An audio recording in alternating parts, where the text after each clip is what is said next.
नमस्कार, स्वीकार कीजिए निखिल का। आप खबर गांव का डेली इंटरनेशनल बुलेटिन राजदूत देख रहे हैं।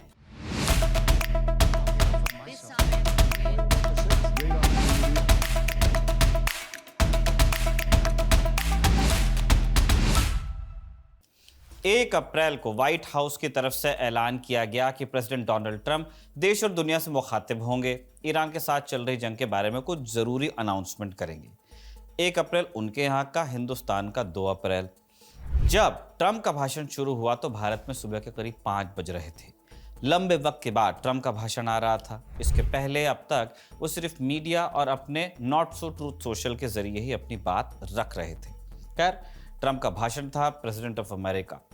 सभी ध्यान से सुनने के लिए बैठे। साजिद को भी सुबह उठाया हमने। कईयों को लगा कि जंग समाप्त करने या ग्राउंड इन्वेजन की घोषणा हो सकती है। एक चरम, दूसरा चरम। लेकिन लगभग 19 मिनट के भाषण में ट्रंप ने वही बातें दोहरा दी जो 1 महीने से बोल रहे हैं। एक भी नई बात नहीं थी, उबासी आ जाए ऐसा भाषण था। अल जजीरा ने भी लिखा कि ट्रंप ने पुरानी कहानी को दोहरा दिया। इसलिए हम भी 5 पॉइंट्स में आपको जिस दे देते हैं। नंबर 1, ईरान के खिलाफ युद्ध जरूरी था। यह युद्ध जीता जा चुका है, इसे जारी रखना होगा, पर हम इसे जल्दी समाप्त भी कर देंगे। नंबर 2, ईरान परमाणु हथियार हासिल करने वाला था, इसलिए अमेरिका और इजराइल ने एक्शन लिया था। नंबर 3, ये कट्टरपंथी शासन 47 सालों से अमेरिका और इजराइल मुर्दाबाद के नारे लगा रहा है। बेरूत में बम विस्फोट करके उन्होंने 241 अमेरिकियों की हत्या की थी, इसलिए हमने हमला किया। नंबर 4, रिजीम चेंज तो हमारा मकसद ही नहीं था। हमने कभी भी नहीं कहा कि रिजीम चेंज करेंगे, लेकिन हमने उनके सभी बड़े नेताओं को मार दिया, इसलिए वहां रिजीम चेंज हो चुका है। और नंबर 5, ये थोड़ा सा काम का है। ट्रंप ने पहली बार माना कि ईरान पर हमले की वजह से तेल की कीमत बढ़ी है। उन्होंने कहा कि ईरान जो गल्फ देशों के ऑयल टैंकर्स पर हमले कर रहा है, उस वजह से तेल की कीमतें बढ़ रही हैं। ये हमले इस बात का पुख्ता सबूत हैं कि हम ईरान पर परमाणु बम के मामले में भरोसा नहीं कर सकते। बताइए, कुछ सेंस बनता है इस बात का?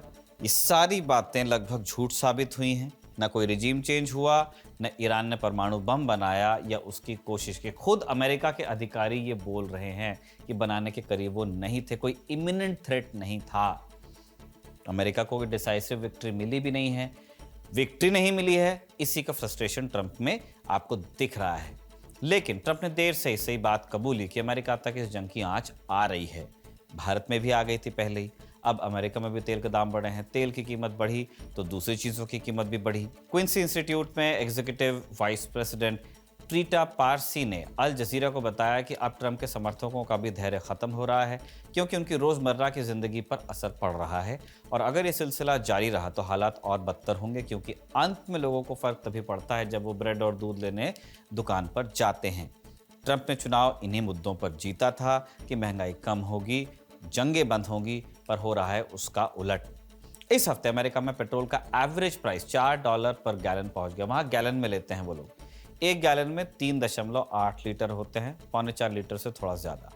इससे पहले 2022 में पेट्रोल की इतनी कीमत बढ़ी थी, आप याद कीजिए, 4 साल का ये चरम है। तब यूक्रेन वॉर हुआ था।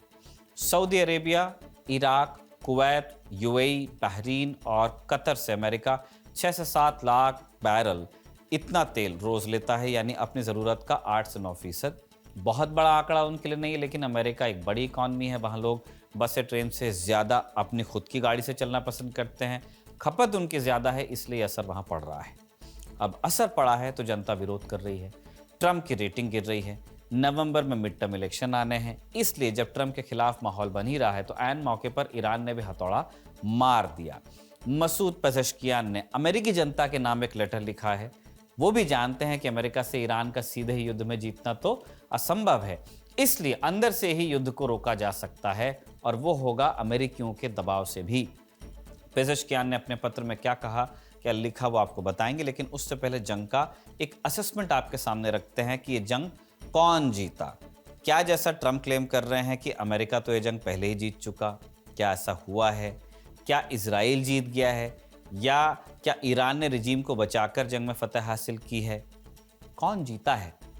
असल में इस सवाल का जवाब अभी किसी के पास नहीं है। जंग खत्म होना बाकी है। सभी पार्टीज अपनी अपनी जीत का दावा करेंगी, ये हम आपको पहले भी बता चुके हैं।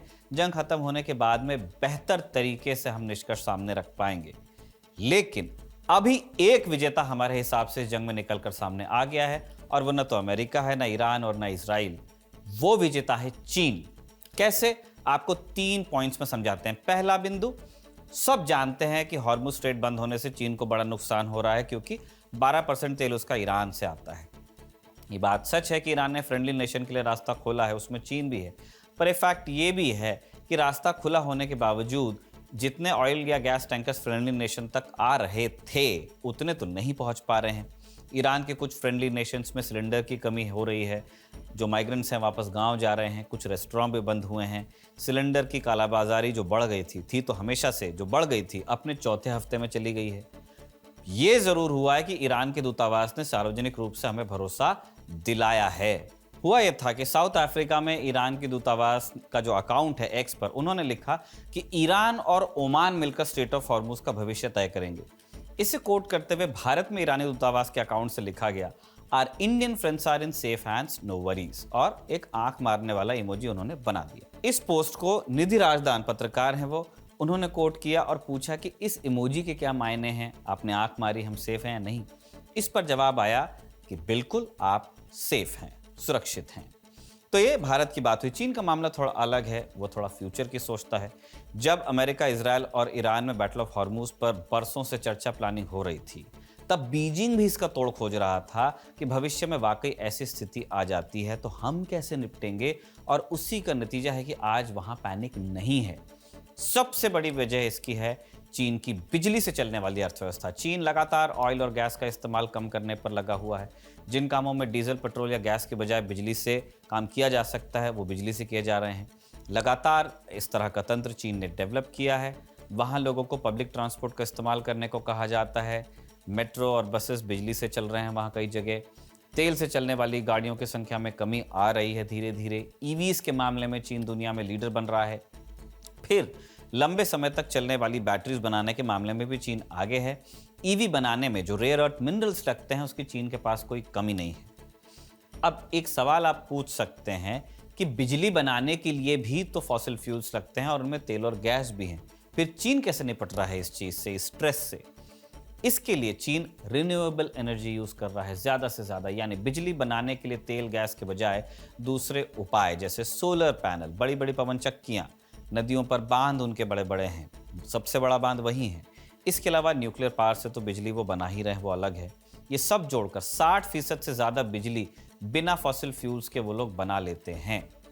अब एक और फैक्ट जानिए। ये तथ्य है कि भारत में भी रिन्यूएबल एनर्जी पर बहुत काम हुआ है। हम भी लीडर्स में से ही एक हैं, स्पेशली सोलर में।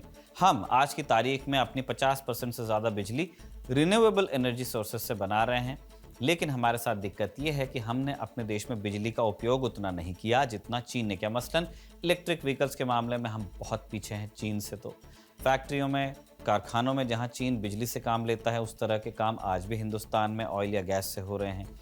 भारत ने अपना एनर्जी मैट्रिक्स बिल्कुल चेंज किया है। जैसे आप इंडियन रेलवेज का उदाहरण लीजिए, हमने पहले भी आपको बताया था, 99% इलेक्ट्रीफाइड है। लेकिन इस तरह का शानदार काम दूसरे सेक्टर्स में या तो नहीं हुआ है या उस शिद्दत से नहीं हुआ है जैसे रेलवे में हुआ। लौटते हैं चीन पर। तेल और गैस की जरूरत चीन को भी पड़ती है, भारत को भी पड़ती है, पर तेल और गैस के मामले में चीन को रूस का साथ मिला हुआ है। लैंड बॉर्डर है, पाइपलाइन से आ जाता है, टोटी खोलने की देरी है। भारत के साथ दिक्कत है कि हमारा आधे से ज्यादा गैस और तेल स्ट्रेट ऑफ हॉर्मुज के रास्ते से ही आता है। तेल 40 से 50% और गैस तो 80%। इसलिए हमारे लिए ये बड़ा चैलेंज था, चीन के लिए उतना नहीं था। ये एक बात हुई। दूसरी बात है चीन का बिजनेस सिस्टम। दुनिया में सबसे ज्यादा धंधा करने वाला देश चीन ही है। ईरान वॉर के शुरू होने से दुनिया में एनर्जी क्राइसिस आई तो दुनिया के देशों को लगा कि हमें रीन्यूएबल एनर्जी में शिफ्ट होना चाहिए। पवन चक्कियां लोग खरीदना चाहते हैं, बनती कहाँ है? चीन में। आज तक जो डीजल पेट्रोल से चलने वाली गाड़ियां बाकी देशों में चल रही थी, उनके दिमाग में अब ईवीज खरीदने का ख्याल आ रहा है। वो कहाँ बन रही हैं? चीन में। बिजली कट के डर से लोग सोलर पैनल बना रहे हैं, वो कहाँ से आ रहे हैं? चीन से। तो चीन ने इन सारी जगहों पर अवसर देख लिया था और इस तरह अपना धंधा प्रमोट किया। फाइनेंशियल टाइम्स ने लिखा है कि ईरान पर अमेरिका और इजरायली हमले से चीन का धंधा बूस्ट होने की संभावना है। चीन आपसे कहेगा कि आपके देश में लाइट जा रही, हमसे सोलर पैनल ले लो, सस्ते में देंगे। पेट्रोल डीजल खत्म हो गया, ईवी हमसे ले लो, सस्ते में देंगे। मस्त जैसी महंगी नहीं बेचेंगे, फोटो भी नहीं खिंचाना पड़ेगा किसी को। यही चीन की ताकत है। आज अगर हूतियों ने जंग में शामिल होने के बावजूद बाब अल मंदब को चोक नहीं किया है, तो उसकी वजह सिर्फ ये नहीं है कि ईरान हॉर्मुज से परे भी बार्गेनिंग चिप्स रखना चाहता है। वजह ये भी है कि China is the factory to the world. Bab al मंदब से जाने वाला रास्ता यूरोप और एशिया को जोड़ता है। आपने बचपन में सोशल स्टडीज की किताब पर पढ़ा है। आज की सच्चाई ये है कि ये रास्ता एसेंशियली यूरोप और चीन को जोड़ रहा है। यूरोप को जो चाहिए वो चीन बनाता है, यूरोप को जो बनाना है उसका कच्चा माल चीन से आता है। तो जो ईरान यूरोप को परेशान करने में कोई कसर नहीं छोड़ना चाहता, वो बाब अल मंदब को इसलिए भी खुला रखना चाहेगा क्योंकि ये सिर्फ यूरोप से जुड़ा मसला नहीं है, चीन से जुड़ा मसला भी है। पर जैसे हमने कहा, ये सब आज नहीं हुआ है, बरसों की प्लानिंग का नतीजा है। पिछले 10-15 साल में चीन ने क्लीन एनर्जी में बड़ा निवेश किया है। 2024 में अकेले उसने 600 अरब डॉलर से ज़्यादा खर्च किया इस सेक्टर में, जो दुनिया में सबसे ज़्यादा है। सोलर पैनल बनाने वाली सबसे बड़ी कंपनियों में चीन की लॉन्ग आई ग्रीन एनर्जी है, जिनको सोलर है, ट्रीना सोलर है। हर साल हज़ारों करोड़ का धंधा करती हैं। 100 से ज़्यादा देशों में इनके सोलर पैनल बिकते हैं। फिर विंड एनर्जी के लिए चीन की गोल्ड विंड कंपनी का नाम लिया जाता है। पवन चक्की बनाती है, दुनिया भर में बेचती है। ऐसा कहा भी जाता है कि चीन अपने यहाँ कम पवन चक्कियाँ लगाता है, एक्सपोर्ट ज़्यादा करता है। अब ईवी या इलेक्ट्रिक व्हीकल्स की बात कीजिए, BYD है, वहाँ CATL है। CATL अकेले ईवी बैटरीज का 30% से ज़्यादा ग्लोबल मार्केट संभालती है। हर तीसरी बैटरी ये बना रहे हैं। अब असली खेल पर आते हैं। ये कंपनीज खुद से इतनी बड़ी नहीं बनी, इनके पीछे सीधा सपोर्ट है चीन की सरकार का। वहाँ सरकार इंडस्ट्री को हेल्प भी करती है। चीन ने 2009 से अब तक रिन्यूएबल सेक्टर में भारी भरकम सब्सिडीज दी हैं, उन कंपनीज को प्रमोट भी किया है। इसलिए आज जब मिडिल ईस्ट में संकट चल रहा है तो जानकार चीन का धंधा बढ़ने की संभावना बता रहे हैं। सेकंड पॉइंट पर आइए, जो है ट्रस्ट, भरोसा। ईरान के खिलाफ चल रही जंग से चीन का क्या फायदा होगा, इस मुद्दे पर ब्लूमबर्ग ने एक रिपोर्ट बनाई है। उसमें जानकार बता रहे हैं कि अमेरिका में जब से ट्रंप चुनकर आए हैं तब से ही दुनिया में अस्थिरता बढ़ी है। ट्रंप 8 देशों पर हमला बोल चुके हैं। इसमें ईरान के अलावा वेनेजुएला है, सीरिया है, सोमालिया, यमन, इराक, नाइजीरिया और इक्वाडोर। क्यूबा और ग्रीनलैंड पर हमले और कब्जे की बात वो करते ही रहते हैं। फिर अपने नए कार्यकाल की शुरुआत में ही उन्होंने दुनिया के कई देशों के खिलाफ ट्रेड वॉर छेड़ी। इससे भी अस्थिरता बढ़ी। अस्थिरता बढ़ती है तो लोगों का भरोसा कम होता है। फिर वो अपनी ज़रूरत पूरी करने के लिए नए पार्टनर खोजते हैं, और वैसा ही चीन के मामले में हुआ है। अब दुनिया के कई देशों ने अमेरिका के बजाय चीन का रुख किया है। चाइना के साथ लोग FTA कर रहे हैं। कनाडा के लोग भी गए थे अभी कुछ दिन पहले। जब ट्रंप ने भारत पर 50% का टैरिफ लगाया हुआ था, तब प्रधानमंत्री मोदी भी चीन गए थे। अब ट्रंप ने नेटो की धमकी दी और ग्रीनलैंड पर कब्जे की बात कही तो यूरोप के लीडर्स भी चीन जा रहे हैं। ब्रिटेन के प्रधानमंत्री कीयर स्टारमर, फ्रांस के राष्ट्रपति इमैनुअल मैक्रो और कनाडा के PM मार्क कार्नी की चीन यात्रा पिछले कुछ वक्त में हुई है। यानी ट्रंप की पॉलिसी से दुनिया का अमेरिका पर भरोसा कम हुआ है, और इस वजह से यूरोप जैसे देश जो चीन को अपना प्रतिद्वंद्वी समझते थे, वो भी चीन की तरफ टिल्ट हो रहे हैं, चाहे पाले में न जाएं। केवल अमीर देशों का भरोसा नहीं टूटा है, अफ्रीका के गरीब देश भी अमेरिका पर भरोसा अब नहीं करना चाहते। ट्रंप UN, WHO जैसी संस्थाओं के फंड काट रहे हैं, जिससे इन देशों तक सस्ता अनाज नहीं पहुंच पा रहा, दवाएं नहीं पहुंच पा रही। ऐसे में चीन इन देशों को भरोसा दिखाकर इन्वेस्टमेंट के लिए प्रोत्साहित कर सकता है, अपना इन्वेस्टमेंट वहां कर सकता है। जानकार कहते हैं कि वो अपने BRI प्रोजेक्ट के जरिए ऐसे देशों में इन्वेस्ट करेगा। तीसरा पॉइंट धंधा है। चीन की सप्लाई चेन ऐसी है कि वो रुकी तो दुनिया की अर्थव्यवस्था ही रुक जाएगी। उसके पास रेयर अर्थ का ट्रम्प कार्ड है। कोई भी देश 3-5 करता है तो जिनपिंग चुंबक की सप्लाई रोकने की धमकी देते हैं। इसलिए अमेरिका भी उनके सामने कायदे से रहता है, कुछ भी नहीं बोल देता है। फिर एक पहलू और है कि ईरान वॉर की वजह से पूरी दुनिया का ध्यान मिडिल ईस्ट पर ही है। ऐसे में चीन साउथ चाइना सी पर अपना कब्जा बढ़ा सकता है, उसको मजबूत कर सकता है। अमेरिकी नेवी मिडिल ईस्ट में व्यस्त है तो चीन के पास वहां एक मौका है। ताइवान पर भी चीन लगातार दबाव बढ़ा ही रहा है। ऐसा नहीं है कि सब कुछ चीन के ही फेवर में है। पिछले एक दशक में चीन की अर्थव्यवस्था पर कुछ दबाव भी आया है। इसकी सबसे बड़ी वजह ओवर प्रोडक्शन बताया जा रहा है, यानी ज़रूरत से ज़्यादा प्रोडक्शन करना। चीन की सरकार ने बड़ी बड़ी सड़कें और पुल बना लिए जिनका इस्तेमाल नहीं हो पा रहा है उस तरह से।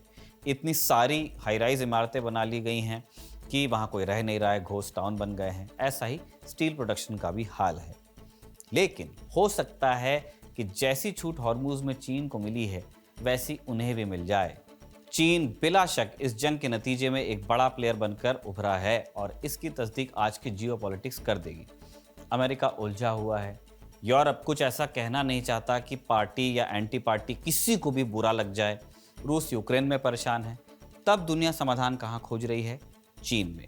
ये बात सब समझते हैं कि जो सिक्योरिटी गारंटीज ईरान को चाहिए वो चीन नहीं दे सकता, या दे देगा तो उस पर अमल नहीं कर पाएगा, लेकिन इतनी ताकत उसमें जरूर है, या दुनिया को नजर आती है। उनका परसेप्शन ऐसा है कि जो पंच सुलह के लिए बैठाए जा रहे हैं उनमें चीन अभी तो अव्वल है। जब ये जंग शुरू हुई तो एक तुक्का ये भी लगाया गया था कि देखो ट्रंप एक एक करके चीन के सपोर्ट सिस्टम को हिट कर रहे हैं। पहले वेनेजुएला को तोड़ा जहां चाइनीज इन्वेस्टमेंट है, फिर क्यूबा को परेशान किया, वहां चीन की सांस अटकी है, और अब देखो ईरान में रिजीम चेंज करने वाले हैं वो, जहां से चीन तेल लेता है अमेरिकी सैंक्शंस को धता बताकर। तो लोग मोटा चश्मा पोंछते हुए कहते थे कि you know all this is actually about China. लेकिन अब नजर आ रहा है कि चीन को तो ईरान पर हमले से फायदा ही हुआ है। अमेरिका ने यूक्रेन के बाद एक और जंग में खुद को फंसा लिया है, जबकि चीन का धंधा जैसा था वैसा जारी है। उसका बेल्ट एंड रोड इनिशिएटिव ठहर जरूर गया है, लेकिन ठहरने से पहले उसने दर्जनों बंदरगाहों, हजारों किलोमीटर सड़कों और रेलवे लाइंस बनाकर उन्हें चीन से जोड़ जरूर दिया है। चीन आज एक फाइनेंशियल पावर भी है, जिसने कितने ही देशों को अपने कर्ज के तले दबा कर रखा है। तो अगर वास्तव में ये सब चीन को कमजोर करने के लिए ही किया भी गया था, तो उसका असर वैसा नहीं दिख रहा है जैसा अमेरिका ने सोचा होगा। चीन, जो आमतौर पर पचड़ों से दूर रहता है, अब वहां खड़ा है जहां से वो कह दे रहा है कि हॉर्मुज बंद होने के लिए अमेरिका और इजराइल जिम्मेदार हैं। ये बयान चीन की सरकार की ओर से आज यानी 2 अप्रैल को ही आया है।